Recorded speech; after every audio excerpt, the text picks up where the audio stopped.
이스라엘 백성들이 이집트에서 혹독한 파라오의 박해를 당할 때는 그들에게 있어서는 오로지 한 가지 소망밖에 없었습니다.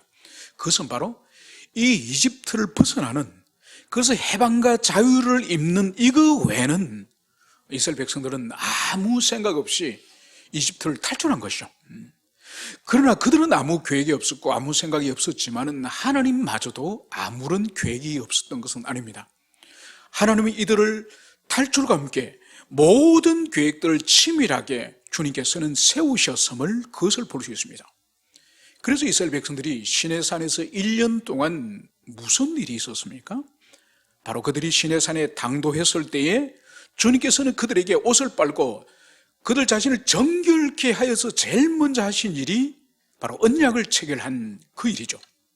그들의 조상 아브람과, 물론 하나님께서 아브람과 언약을 체결했지만은 이집트에서 태어난 그 세대들과 다시 시내산에서 언약을 맺지 않았습니까? 그래서 내가 너희 하나님이 되고 너희들이 기꺼이 나의 백성이 되겠느냐. 그래서 인격적으로 주님이 그 세대를 향해서 물으신 것이죠. 그래서 백성들이 기꺼이 저희들이 하나님의 백성이 되겠습니다. 그리고 이 하나님은 우리의 하나님이 되어 주십시오. 기꺼이 인격적으로 그 언약을 체결하지 않습니까? 그러고 나서 하나님께서 그러면 너희들이 언약의 백성, 나의 백성이 되었으면은 나의 백성다운 삶을 너희들이 살아야 된다. 그 삶의 양식이 바로 이 율법에 순종하는 삶이다. 그러면서 그 삶의 양식의 표준인 하나님의 율법을 그들이 받았지 않습니까? 그러고 나서 하나님께서는 그 다음에 하신 일이 바로 뭐죠? 바로 성막과 제사 제도를 주님이 주신 거죠. 그래서 이것은 지속적으로 하나님을 만날 수 있는 길이 바로 이 성막이죠, 성막. 그래서 이 지상에 하나님께서 이 땅에 내려오시지만은 아무데나 주님이 계시는 것이 아니라 바로 이스라엘 백성들이 눈으로 그들의 경험칙상으로 볼 수 있도록 바로 낮에는 구름 기둥으로, 밤에는 불 기둥으로 그들의 그 텐트 한가운데에, 그 진 한가운데 주님께서 성막으로 좌정하셔서 이제 그 성막을 주님께서 주신 거죠. 또 제사제도를 주신 이유는 바로 뭐죠? 주님 앞에 나갈 때 그들이 범죄하고 그들이 하나님과 관계가 단절되었을 때에 이 속죄의 제사를 통해서 다시 주님과 관계가 회복되도록 그 일을 주님께서 계시해 주신 거죠. 바로 이것이 시내산에서 1년 동안 그들이 머물면서 하나님이 그들에게 이제 언약의 백성이 합당한 삶을 위해서 율법도 주시고 언약도 체결하시고, 혹이나 율법을 어겼을 때는 다시 회복의 길을, 제사와 성막의 제도를 그렇게 주신 것이죠. 그것이 모두 끝나고 나서 이제 성막이 완성되고 나서 무슨 일이 있었습니까? 성막을 이제 딱 건축을 하고 그 준공식, 그물로 치면 준공식, 그때 바로 하늘에서 영광이, 이 성막에 찬란한 영광이 임합니다. 그것이 출애굽기 40장의 마지막 장면이죠. 그래서 이 성막을 완성했을 때에 바로 하늘에서 찬란한 하나님의 그 임재의 영광이 이 성막에 가득하게 됩니다. 그러면서 이 출애굽기가 끝나면서 이어서 민수기가 시작되죠. 그래서 제일 먼저 하나님께서 민수기 1장에서는 모세와 아론을 불러서 12지파의 모든 백성의 숫자를 헤아리라. 그래서 이 숫자는 20살이 넘은, 그래서 전쟁에 나갈 만한 20살이 넘은 남자들의 수를 계수하라. 그래서 모세와 아론이, 그리고 지도자 한 사람과 함께 각 지파를 돌면서 모든 수를 다 계수하지 않습니까? 그러니까 60만이 좀 넘는, 20살이 넘은 장정 60만이 넘는 그 사람들을 카운트하게 된 거죠. 그래서 이 민수기가 우리 성경에서는 이 백성민, 이 숫자수, 백성의 수를 헤아리는 것이고, 그리고 지파별로 또 레위인들도 이 민수기의 특징은 계속적으로 사람의 숫자가 계속 반복합니다. 여러분, 이 민수기에서 특별히 이 사람의 수가 등장하는 이것은 창세기에서 하나님께서 아브라함에게 하늘의 별과 같이 바다의 모래같이 많은 후손을 주시겠다고 약속하셨을 때, 그때 하나님의 백성의 숫자가 몇 명이었습니까? 아브라함 혼자였죠. 아브라함 혼자밖에 없을 때입니다. 그리고 그에게 있어서 두 아들이 있었지만은 언약의 자손은 이삭 한 사람밖에 없습니다. 그리고 이삭이 이제는 리브가와 결혼해서 12명이 된 거죠. 그리고 12명의 그 후손이 창세기가 끝날 무렵에는 70인의 가족이 됩니다. 여러분, 그래서 보세요. 한 명을 낳고 그 한 명이 이제 야곱의 12명의 자식이 되고 12명이 70명의 후손이 되고 그것이 400년이 지나면서 이제 20살 이상의 장정 남자들만 60만에 이르는 거대한 숫자가 이 민수기에 기록되지 않습니까? 그래서 민수기의 숫자는 아브라함 언약 가운데 첫 번째인 이 자손의 복, 이것이 진실로 성취되었음을, 그것도 아주 척박하고 열악한 이집트의 그 박해 가운데, 남자아이가 태어나면 던져서 죽여야 되는 그 박해 가운데서도 한 명이 이 장정 60만이 이르도록 바로 하나님의 작정하신, 하나님의 계획하신 것은 반드시 성취됨을 보여주는 것이 민수기의 백성의 숫자라는 것을 여러분들이 염두에 두시길 바랍니다. 여러분, 그래서 1년 동안 시내산에서 금송아지를 만들어서 숭배하면서 큰 그런 배교와 또 하나님의 큰 징계를 당했지만은, 그러나 하나님께서는 이 이스라엘 백성들에게 언약의 백성에 대한 계획을 하나씩 진행하셨고, 그리고 민수기에 드디어 와서는 이제 1장에서 지파의 숫자를 모두 헤아리고, 이제 이 수는 단순히 인구조사가 아니라 전쟁에 나갈 만한, 전쟁을 치를 만한 군사의 그 조직이라는 것을 우리가 알 수 있습니다. 그리고 이 엄청난 이 많은 백성들의 이 진을, 바로 12지파를 4개의 진으로 나누죠, 그죠? 그래서 3개의 지파씩 묶어서 동서남북에, 그래서 한 진씩 그렇게 조직을 하여서 드디어 이제는 이스라엘 백성들이 이집트의 노예가 아닌 하나님 나라의 군대로서, 용사로서 하나님께서 준비하는 것을 여기서 볼 수 있습니다. 그러면서 이 3장과 4장에서 등장하는 내용이 바로 뭔가 하니까, 이제 12지파의 4개의 진을 편성했다고 한다면은 그 12지파의 그 진 중심에 한가운데 바로 하나님의 임재를 상징하는 성막이 있고, 그죠? 성막이 있고, 그 주변에 바로 모세와 아론과 그리고 레위 지파가 이 성막을 감싸고 있는 거예요. 그리고 이 의미가 뭔가 하니까, 바로 12지파가 사방을 감싸고 있지만은 성막의 이 핵심, 가장 가까이에 레위 지파와 제사장 지파와 그리고 모세가 이 중앙에 있다는 그것을 볼 수 있습니다. 여러분, 지금 여기서 1장과 2장은 지금 군대의 이야기를 하고 있지 않습니까? 12지파는 군대의 진영으로 편성된 거예요. 그러다가 이 3장에서는 이제 아론의 아들들과 이제 레위 지파에 대한 이야기가 이제 3, 4장의 2장에 등장하는 거예요. 그러면 군대의 이야기를 하다가 이 군대의 핵심, 이 중앙에 레위 지파와 이 제사장 지파가 있다는 이것을 볼 수 있습니다. 여러분, 이것은 뭔가 하니까, 이 12지파가 군대 편성으로 되었지만은 이 군대의 이 사령부는 뭘까요? 이 사령부는 바로 이 성막을 중심으로 한 이 제사장 지파인 이 레위 지파라는 그것을 여기서 말씀하고 있습니다. 여러분, 야곱의 12아들 가운데서 가장 호전적이고 가장 싸우기를 좋아하는 사람이 누굴까요? 레위 지파요. 여러분, 그것을 우리가 찾아봅시다. 자, 우리 창세기 49장에 가면은 이제 야곱이 자기 아들들에게 축복을 하고 장례를 예언하지 않습니까? 이제 레위와 이 시몬에게 아버지 야곱이 어떤 예언을 하였는지 우리 49장 5, 6, 7절에서 우리 같이 읽도록 하겠습니다. 49장 5절부터 세 구절 읽습니다. 시작. 시몬과 레위는 형제요, 폭력의 도구로다. 내 혼아, 그들의 상관하지 말지어다. 내 영광아, 그들의 집회에 참여하지 말지어다. 그들이 그들의 분노대로 사람을 죽이고 그들의 혈기대로 소의 발목 힘줄을 끊었음이로다. 그 노여움이 혹독하니 저주를 받을 것이요, 분기가 맹렬하니 저주를 받을 것이나 내가 그들을 야곱 중에서 나누며 이스라엘 중에 흩으리로다. 아멘. 네, 여기서 이 레위와 이 시몬의 이 칼의 폭력, 이 폭력은 이것은 그의 여동생 디나가 세겜의 족장으로부터 강간을 당하고 나서 그 보복을 하면서 이 레위와 이 시몬이 중심이 되어서 이 세겜성 사람들을 전멸시켜버려요. 남자들 다 죽여버립니다. 그리고 짐승들을 이제 이 힘줄을 꺼내가지고 짐승을 사용하지 못하도록 아주 무자비한 폭력을 이 레위와 이 시몬이 하는 거죠.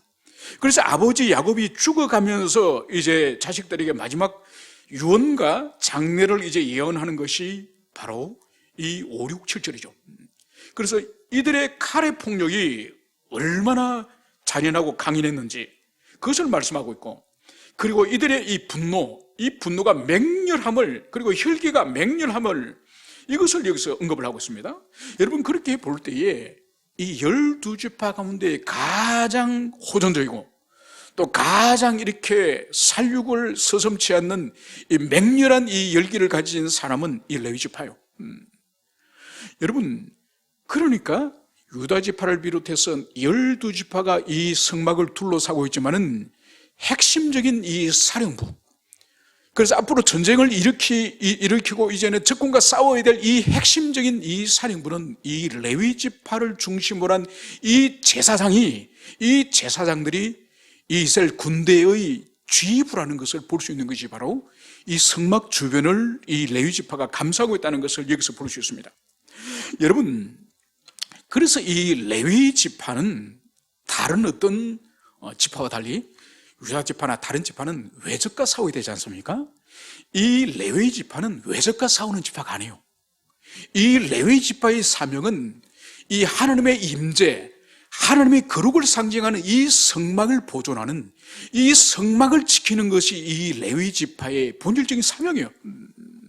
여러분, 지금까지 이스라엘 백성들의 우리가 구약 성경을 통해서 우리가 공부를 하고 알고 있는 것이 바로 뭔가요? 이스라엘 백성들이 망하거나 그들이 큰 환난을 당하는 것이 외적의 힘이 강해서 그들이 망하고 그들이 환난을 당했습니까? 아니면 내부의 불신앙과 내부의 배교를 통해서, 내부의 영적인 타락을 통해서 그들이 환난을 당했습니까? 여러분, 성경은 일관적으로 외부의 적이 강해서 그들이 망하거나 그들이 무너지는 적은 없습니다. 그들이 내부적으로 배교하고 타락하고 하나님으로부터 떠난 불신앙의 원인이 되어서 외적에게 하나님께서 넘겨준 바가 되어서 그들이 망하거나 환난을 당하지 않았습니까? 여러분, 그 본질을 오늘 여기서 말씀하는 거예요. 그래서 레위지파가 해야 되는 일은 뭔가 하니까 이 거룩한 하나님의 임재가 있는 이 성막을 침입하거나 이 성막에서 하나님이 제사 제도거나 이 거룩의 제도를 주신 이것을 방해하거나 이것을 그르치는 이 동족, 바로 이들로 하여금 하나님의 거룩을 보존하는 이 일이 이 레위지파의 본질적인 사명인 것을 볼 수 있습니다. 여러분, 이것은 매우 중요합니다. 왜냐하면 이스라엘 백성들이 그들이 큰 민족적인 환난과 고난의 본질은 뭔가 하네, 그들이 예배가 무너진 거예요. 그들이 배교적인 삶을 살았던 거예요. 그들이 하나님의 말씀을 순종하지 않고 그들이 공동체적으로 타락하고 배교했기 때문에 전쟁을 하나님 허락하신다든지 외적에게 포로가 된다든지 큰 환난을 허락하신 이유가 다른 것이 아니에요. 그들이 하나님의 예배를 소리 여기고 또 하나님의 계명의 말씀을 짓밟고 그들이 우상을 숭배하고, 그 본질이 바로 뭔가 하니까 이 성막을 중심으로 한 하나님을 하나님으로 인정하지 않는 그 불신앙의 삶이 그들에 있어서 바로 고난과 환난의 본질이다. 이것이 구약의 천년의 역사 동안에 일관되게 주시는 하나님의 말씀이에요. 여러분, 이것은 오늘날 우리에게도 무지 중요한 거죠. 그러니까 주님께서 이스라엘 모든 진영 한가운데에 이 법궤가 있는 이 성막을 두시고 이 성막을 지키는 데 있어서 12지파 가운데 가장 강렬한 호전성을 가지고 있고 전투력을 가지고 있는 이 레위지파를, 이 법궤를 둘러싼 이 성막을 지키도록 하기 위한 것은 바로 이스라엘 백성들에게는 외부의 적보다, 외부의 원수보다가 이 내부의 타락과 내부의 배교가 더욱더 우리 요 하나님을 떠나는 그 근본적인 죄라는 것을 보여주는 것이 바로 이 레위지파를 통해서 이 성막을 지키도록 하는 것임을, 그것을 보여주고 있습니다. 여러분, 이것은 오늘날 우리에게도 마찬가지죠. 하나님께서 이스라엘 백성들을 왜 이집트에서 빼내서 가나안 땅으로 보내시는 이유가 뭘까요? 잘 먹고 잘 살아라고? 가나안 땅에 들어가서 이제는 간섭도 받지 말고 거기서 잘 먹고 잘 살라고? 아니지 않습니까? 여러분, 이스라엘 백성들의 일관되게 그들의 사명은 여호와의 경배자로서, 여호와의 예배자로서 하나님이 부르신 거예요. 그것 때문에 그들이 그 광야를 통과하고 그 척박한, 이 이집트에 비해서 척박한 가나안 땅에 들어간 거예요. 여러분, 오늘날도 우리 마찬가지예요. 여러분, 왜 우리 그리스도인들을 이 세상에서 불러내서, 여러분, 이 세상에서 지금 80억의 인구가 있지만은 진실한 신앙을 가진 사람이 얼마나 될까요? 극소수에 불과합니다. 어느 시대인데 참된 교회로 부르심을 받은 사람은 소수에 불과합니다. 여러분, 왜 그러면 우리를 소수의 사람들을 불러서 교회 삼으시고 하나님의 자녀 삼으시고 하나님을 아버지라 부를 수 있는 그 특권을 주신 이유가 뭘까요? 예수 믿고 잘 먹고 잘 살라고? 아닙니다, 여러분. 바로 우리가 하여금 참된 예배자, 참된 경배자, 하나님을 사랑하고 하나님을 두려워하여서 그분의 말씀을 지키는 것을 두렵고 떨리면서 지키도록 그 삶을 위해서 우리를 부른 거예요. 여러분, 그래서 이스라엘 백성들이 나중에 가나안 땅에 들어가서 결국은 그들이 타락을 하지 않습니까? 타락의 본질이 바로 뭐죠? 가나안 땅에 들어가서 잘 먹고 잘 살려고 하다가 그들이 하나님을 버리고 가나안의 원주민의 신을 그들이 숭배하면서 그들이 배교하면서 하나님을 떠나지 않았습니까? 여러분, 오늘날도 마찬가지죠. 오늘날도 그리스도인이 이 땅에서 잘 먹고 잘 살려는 그런 욕망이 커지면은 하나님은 자연스럽게 버립니다. 여러분, 그것을 맘모니즘이라고 불러요. 맘모니즘. 그래서 현대 교회는, 현대 그리스도인들은 이 맘모니즘에 다 감염이 된 거예요. 다 감염이 어느 정도 된 거예요. 여러분, 초대교회 때, 2000년 전 초대교회 때 우리 신앙의, 이 기독교 신앙의 첫 출발을 했을 때에 기독교가 공인되기까지 300년, 이 300년 동안 우리 그리스도인들이 얼마나 신앙의 본질을 지키기 위해서 그들이 희생을 했는지 우리는 알고 있습니다. 여러분, 초대교회 때 로마 시대 때는 그 당시에 군인들, 특권층이죠. 군인으로 있다가 퇴역을 하면은 그 도시를, 한 도시를 맡깁니다. 그래서 빌립보라든지 이런 도시는 군인들의 도시죠. 그래서 노후를 편안하게 이 빌립보 같은 도시에서, 휴양 도시에서 노년을 보내도록, 그래서 로마 군대에 복무를 하면은 많은 특권을 주죠. 그리고 로마 제국에 보십시오. 이 국가의 공직자가 되면은 제국 전역에 파견되어서 총독이 되거나 아니면 공직자가 돼서 얼마나 많은 특권을 누립니까? 그리고 로마 제국은 전 세계의 이 물산을, 이집트라든지 이 페르시아라든지 물산을 이 무역을 해가지고 큰 돈을 벌 수 있는 그런 일들이 로마 제국에서는 많았습니다. 그런데 초대교회 그리스도인들은 공직자도 하지 않고 또 로마 제국의 군인으로 복무도 하지 않고 그리고 무역을 하거나 상업도 하지 않았습니다. 왜 그럴까요? 상업을 하면은 상업 길드에 숭배하는 우상이 있습니다. 그래서 모직을 하면은 모직에 하는 우상, 또 금속을 다루는 어떤 철공 일을 하면은 거기에 또 우상이 있고, 또 금원을 세공하는 그런 일을 하면 거기에 또 우상이 있고, 그래서 길드에 따라서 우상 숭배에 참여해야 되는 거예요. 그러니까 돈을 벌려고 하면은 반드시 우상 숭배에 참여하기 때문에 그리스도는 하지 않습니다. 공직자로 나가서 권세를 가지고 권력을 휘두르고 높은 사회적 지위를 가지고 특권을 부리는 이것도 하지 않는 이유가, 공직자가 되면은 황제를 우상으로, 황제를 신으로 고백해야 되는 거예요. 그래서 우리 그리스도인들은 하지 않습니다. 그리고 전쟁에 나가는 이 로마 군인이 되면은 엄청난 전쟁의 노획물과 노후에 보장되는 그런 사회적인 신분을 얻지만은 사람을 살인해야 되니까, 사람을 차별 없이 죽여야 되니까 우리 그리스도인은 또 군인으로 복무하지 않습니다.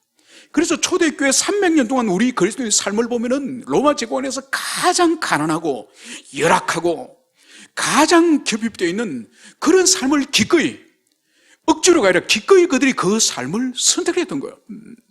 여러분, 그것이 바로 뭔가요? 그리스도인이 이 땅에 잘 먹고 잘 살기 위해서 다른 사람들에게 자랑하고 사회적인 신분과 사회적인 소유를 자랑하는 사람들이 아니라 바로 인생의 일관되게 하나님을 섬기고 그분을 경외하고 그분을 사랑하고 그분을 섬기는 그것이 인생의 낙이기 때문에 300년 동안 세상 사람들이 그렇게 추구하는 것들을 우리 그리스도인들은 그 삶을 선택하지 않았습니다. 그래서 예수님 말씀하신 이 좁고 협착한 길, 많은 사람들이 걸어가는 넓은 길, 바로 생명의 길이 아닌 이 사망의 길, 그 길을 걸어가지 않고 그 시대에 가장 연약한 자로서, 가장 무능한 자로서, 가장 하찮은 자로서 300년을 우리 그리스도인들이 그 길을 갔던 거예요. 물론 그 이후에 이제 기독교가 국교가 되고, 기독교인이 되지 않고는 공직의 침이라든지 모든 사회적 신분을 받을 수 없으니 이제 무조건 세례를 주면서 기독교가 급속도로 타락을 하게 됐지만은, 이 초기 300년 동안에 우리 그리스도인은 기꺼이 이 세상의 것을 포기하고 영원한 것을 선택하는 그런 사람이었던 것을 볼 수 있습니다. 여러분, 그래서 오늘날 우리 그리스도인들은 정말 진지하게 생각해야 되는 겁니다. 진짜 우리가 보는 이 주변에 있는 신앙생활하고 옆에 있는 교회, 이 시대의 대세를 이루는 대형교회, 이런 신앙이 진짜 성경이 말하는 신앙인지 진지하게 고민해야 된다는 거예요. 그렇지 않으면은 그냥 옆에 있는 사람들 신앙생활하는 거 따라가고, 옆에 있는 교회 따라가고, 대형교회 따라가고, 여러분, 그러다가 만약 우리가 죽음을 통과해서 눈을 떠서 과연 주님 앞에 있다고 보장할 수 있습니까? 여러분, 우리 끊임없이 성경 본질로, 성경 속으로 들어가서 하나님이 원래 우리에게 주신 신앙이란 무엇이고, 예배란 무엇이고, 주님 앞에 산다는 것이 무엇인지 끊임없이 성경 속으로 들어야지, 이 시대의 다른 교회, 이 시대의 다른 신자들의 삶을 우리가 도전을 받고 그것을 배우다가는 우리가 죽음을 통과하여서 주님 앞에서 주님을 만나지 못할 수도 있다는 이 경각심을 우리가 가지게 될 것입니다. 이제 우리 본문을 이제 돌아오면은, 이제 여호와께서 시내산에 있을 때에 모세와 이제 아론에게 이제 말씀을 하십니다. 그러면서 이제 이 모세와 이 아론의 이 자녀들을 오늘 이야기를 오늘 주님이 하시면서, 이 아론의 이 자녀에게는 4명의 자녀가 있음을 말씀합니다. 바로 장자가 나답이요, 그리고 아비후가 둘째요, 엘라살과 이다말이 셋째, 넷째입니다. 이 4명의 원래의 자식들이 있었지만은 오늘 3절에서는 바로 아론의 아들들의 이름이고, 그들은 기름 부음을 받고 거룩하게 구별되어 제사장 직분을 위임받은 제사장들이라. 여러분, 이것이 이제 8장에, 레위기 8장에 이제 제사장의 위임식이 나옵니다. 그래서 이날 아버지 아론이 이제는 기름 부음을 받고, 그리고 4명의 아들이 또한 기름을 부음을 받습니다. 그래서 아론은 대제사장이 되고, 이 아론의 4명의 이 아들들이 제사장이 되는 거죠. 그래서 첫 번째의 이 위임식과 그리고 첫 번째 제사를 드리는 그 장면이 레위기 8장 9장이 나와요. 그러면서 이제 그 아래를 봅시다. 이 4절, 나답과 아비후는 시내 광야에서 여호와 앞에 다른 불을 들이다가 여호와 앞에서 죽어 자식이 없으므로 엘라살과 이다말이 그의 아버지 아론 앞에서 제사장 직분을 행하였더라. 여러분, 이것은 첫 번째의 위임식이 8장이 있고, 레위기 8장이 있고, 그리고 첫 번째 제사가 레위기 9장이 등장합니다. 그리고 첫 번째 제사를 드리고 나서 바로 그 직후에 이 10장에서 이 나답과 아비후가 하나님께 분향을 해요. 향을 피워 드리는 거죠. 그러니까 이 성소 안에 들어가면 오른쪽에 이 떡상이 12개 떡이 이 떡상에 있지 않습니까? 그리고 왼쪽에는 이 7개 가지로 되어 있는 이 등대, 이 등장불이 있지 않습니까? 그리고 정면에는 이제 이 향단이, 향을 피우는 향단이 있고, 그래서 안식일마다 이 떡을 갈지 않습니까? 그리고 이 떡은 한번 구워서 하나님께 드리면 일주일씩 거기 뒀다가 안식일이 지나면 또 바꾸고 그렇게 하는 거죠. 그리고 이제 이 왼쪽에 있는 이 등대 불, 이거는 밤에 켰다가 이제 아침에는 또 불을 끄고 이제 그 일을 하는 거죠. 그리고 이제 이 향은 하나님이 특별하게 이 향을, 하나님께 드리는 향을 만들도록 모세에게 하지 않습니까? 그래서 그 아주 향기로운 그 향을 이제 들어가서 피우는 거예요. 하나님께서는 향을 필 때나 등잔대에 불을 켤 때나 아무 불이나 켜면 되는 것이 아닙니다. 그냥 하나님이 지정하신 불, 그 불로만 이 제사장들이 불을 켜야 되는 거죠. 그러니까 우리 인간적으로 생각할 때는, 아니 불만 켜면 되지, 라이터를 켜든지 성냥으로 켜든지 부싯돌로 켜든지, 아니 등대 불 켜면 되고, 향도 라이터로 불러서 향을 피우든지 부싯돌로 피우든지, 그게 아니라는 거죠. 하나님이 지정해 주신 방법대로, 지정해 주신 절차대로, 지정해 주신 순서대로, 여러분, 인간은 결과를 중요시하지 않습니까? 하나님은 전체를 다 주님 보시는 거예요. 결과도 물론 주님의 뜻대로 순종해야 되지만은 그 과정과 절차와 방법까지도 온전히 주님의 뜻대로 그렇게 하시기를 주님은 그렇기 때문에 우리에게 계명을 그렇게 주신 거죠. 그런데 불행하게 이 첫 번째 제사를 드리고 나서 이 분향을 할 때에 이 나답과 아비후가 하나님이 지정하지 않는 다른 불로 드린 거예요. 여러분, 하나님이 지정하신 불은 어떤 불이죠?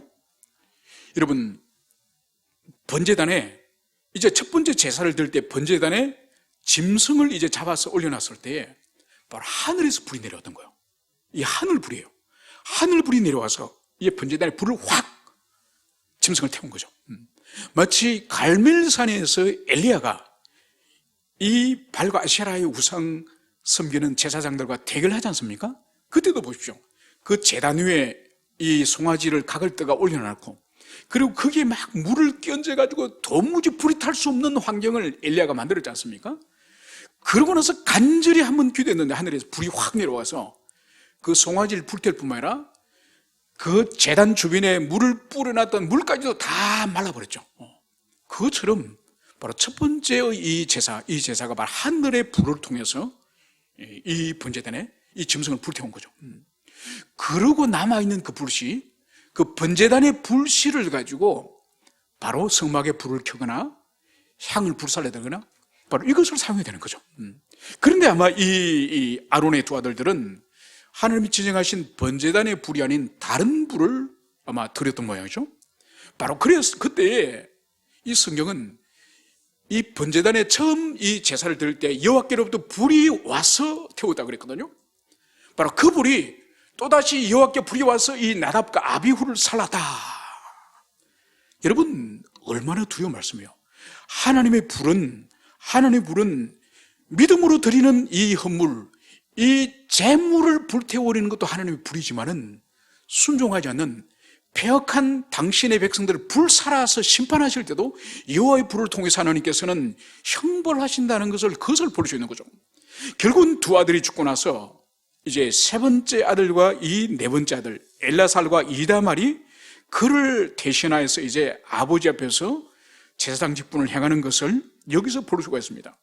그러면서 이제 이 제사장을 돕는 레위인에 대해서 오늘 아주 중요한 말씀을 이제 모세는 기록하고 있습니다. 오늘 5절에서는 여호와께서 또 모세에게 말씀하여 이르시되 레위 지파는 나아가 제사장 아론 앞에 서서 그에게 시종하게 하라. 여러분, 오늘 레위 지파와 제사장 아론과의 관계, 즉 이 레위 지파와 제사장과의 관계를 오늘 분명하게 질서 지음을 여기서 볼 수 있습니다. 그러니까 레위 지파는 이제 제사장 아론 앞에 서서 이제 뭘 해야 되느냐? 그에게 시종하게 하라.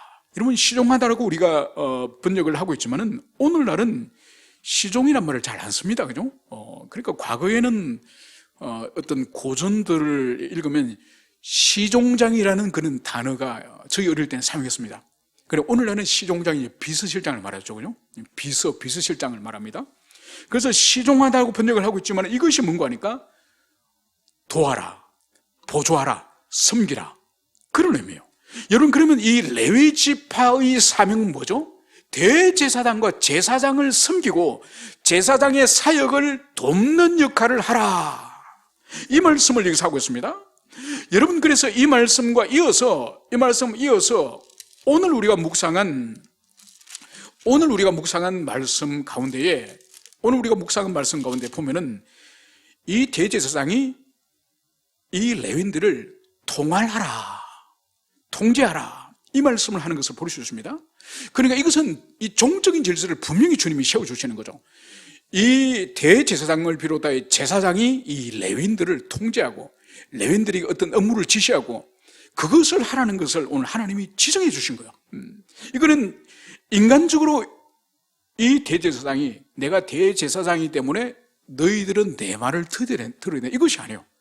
하나님이 분명히 레위 지파는 제사장을 시종을 들어라, 이건 하나님이 주신 말씀이에요. 여러분, 그래서 이제 그 이후에 원래 말하는 7절 보면 그들이 회막 앞에서 아론의 직무와 온 회중의 직무를 위하여 회막에서 심어대. 그리고 이들이 회막에서, 이들이 성막에 들어갈 수 있는 이 권리의 본질이 뭐냐? 아론을 돕고, 그리고 온 회중의 이 직무를 위하여. 여러분, 온 회중이 이 성막에 왜 들어오죠? 제사를 드리고 들어오는 거죠. 그래서 결국은 이 레위인들은 이스라엘 백성들이 제사를 드리러 왔을 때에 거기서 제사를 집례하는 그 일을 보조하고, 그리고 아론을 비롯하여 제사장의 그 직무를 옆에서 돕는, 이것이 바로 이 레위 지파의 일임을, 이것을 오늘 여기서 말씀을 하고 있습니다. 그러면서 오늘 8절, 곧 회막의 모든 기구를 맡아 지키며 이스라엘 자손의 직무를 위하여 성막에서 심어할지니, 이 레위 지파의 가장 중요한 일 중에 하나가 바로 뭔가, 이 성막의 모든 기구들, 거기서 모든 기구들을 관리하고 돌보는 이 일을 이 레위 지파가 하는 것을 볼 수 있습니다. 그래서 이제 우리가 내일 살펴보겠지만은, 내일 아침 이제 묵상을 하겠지만은, 이제 이 레위 지파의 이 세 집안이 있지 않습니까? 이 세 집안에게 하나님께서 고루고루 이 성막 안에서 무엇을 해야 될지, 이 세 지파에게 고루고루 고유한 사명을 줍니다. 그리고 이 사명은 절대로 머라리 집안에 주님이 주시는 이 사명을 이 고아 자손에 해서는 안 되고, 고아 자손에게 주님이 주시는 이 사명을 이 게르손 자손이 해서는 안 되는 거죠. 게르손에게 준 것은 게르손의 자손도 해야 되고, 고아세에게 준 것은 고아세고, 머라리에게 준 것은 머라리가 하고. 그래서 주님께서는 이 레위 지파에게 각각의 고유한 일들을 주님께서는 맡기시는 것을 볼 수 있습니다. 그 본질은 바로 제사장을 돕고, 그리고 백성들이 제사 드리러 왔을 때 그것을 돕는 이 일이 바로 이 레위 지파의 일인 것을, 그것을 볼 수 있습니다. 그러면서 9절에서는 다시 한번 이렇게 말씀합니다. 너는 레위인을 아론과 그의 아들들에게 맡기라. 그들은 이스라엘 자손 중에서 아론에게 온전히 맡겨진 자들이라. 여러분, 또다시 분명히 하나님이 말씀하지 않습니까? 그러니까 이 레위인들이 이 남자만 카운트를 하면은 22,000명이에요. 얼마나 많습니까? 이제 남자만 22,000명이니 거기에 비해서 이 아론의 집안 사람들은 소수에 불과하겠죠. 여러분, 수로 치면은 이 레위인들이 훨씬 많습니다. 많더라도 하나님이 아론에게 레위 지파를 맡겼지 레위 지파에게 아론의 집안을 맡긴 것이 아니에요. 분명히 오늘 주님께서는 분명히 레위인을 아론과 그의 아들들에게 맡겼다.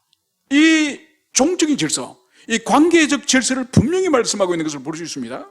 그래서 오늘 10절에서는 너는 아론과 그의 아들들을 세워 제사장 직무를 행하게 하라. 외인이 가까이 하면 죽임을 당할 것이라. 여러분, 이 아론과 아론의 후손은 영원한 제사장이요, 영원한 제사장 직분을 받은 사람들이고, 그런데 오늘 이 외인들이 이 아론의 직분에 가까이 하면은 바로 죽임을 당할 것이라. 죽여라. 여러분, 이것은 하나님이 레위인들과 제사장 직분의 선을 경계를 분명히 지금 말씀하시는 거예요. 절대로 이 레위 지파는 수만 명이 되더라도 반드시 이 아론의 후손의 통제를 받고 아론의 후손에 의해서 이들이 움직일 것을 여기서 말씀을 하고 있습니다. 여러분, 이것은 장차 이 민수기 16장에 가면은 고라의 반역이라고 하는 반역의 사건이 일어납니다. 그 고라가 누구냐? 이 레위 지파의 세 집안, 이 레위의 아들 가운데, 이 세 아들 가운데에서 고아세라고 하는 아들이 있지 않습니까? 이 고아세 자손이 바로 이 고라예요, 고라. 그래서 이 고라가 뭘 하느냐? 모세와 아론을 대적해서 우리에게 제사장 직분을 우리에게 달라. 제사장 직분을 이 고라 일당이 지도자 250명과 작당을 해가지고 반역을 일으킵니다. 그러면서 하나님이 큰 진노를 행하시죠. 진노를 행하셔서 이 땅을 쪼개지게 하고, 거기에 고라의 집안과 고라의 사람들이 다 땅속에 땅이 삼키움을 당하고, 그리고 고라의 반역에 참여했던 250명의 지도자는 하나님께서 불을 보내가 그를 다 불태워 줍니다. 여러분, 그때 하나님의 진노하시고 심판하시는 기준이 뭐냐? 근거가 뭐냐? 바로 이 말씀이요. 바로 레위 지파, 레위인은 아론과 아론의 자손에게 맡겼다. 그들에게 돌보게 하셨다. 여러분, 하나님께서는 무슨 일을 행하실 때에 절대로 근거 없이 일을 행하시지 않습니다. 그 근거는 반드시 하나님의 당신의 말씀에 근거해서, 분명히 하나님께서 이 레위 지파와 제사장 지파의 경계를 정해 주셨고, 그리고 질서를 정해 주셨는데, 이 질서를 허물고 하나님 주신 계시의 말씀을 짓밟는 것에 대해서는 반드시 주님께서 손을 보십니다. 심판을 행하신다는 거죠. 그래서 우리가 필요한 것이 이 성경 말씀을 통해서 주님이 주시는 이 영적 질서, 이 질서들을 우리가 잘 깨닫고 잘 수용하는 이것이 우리 영혼에 얼마나 큰 복인지, 이것을 우리가 가슴에 새기게 될 것입니다. 이제 말씀을 정리하고자 합니다.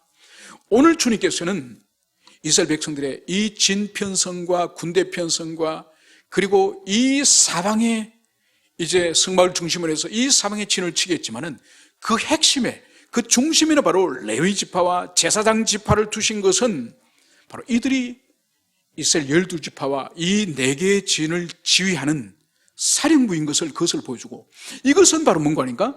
이스라엘 백성들이 바로 외부의 적과 외적과 싸우는 것도 중요하지만 본질은 내부에 있어서 타락하고 내부에 있어서 하나님을 떠나는 배교에, 이 내부의 적이 훨씬 더 두렵고 가공할 만한 존재라는 것을 주님께서 이미 이 민수기 이 시기부터 이것을 우리에게 교훈하고 있음을 볼 수 있습니다. 그래서 우리도 외부의 어떤 박해라든지 외부의 어떤 환난 때문에 우리 신앙이 무너지는 것이 아니라 바로 우리 자신의 불신앙, 우리 자신 속에 있는 내면 속에 일어나는 죄성, 우리 자신 속에 있는 이 타락한 본성이 우리를 삼킬 때에 바로 우리가 신앙에서 미끄러지고 넘어질 수 있다는 것을 우리 모두가 가슴에 새겼으면 좋겠습니다. 함께 우리 기도하시겠습니다.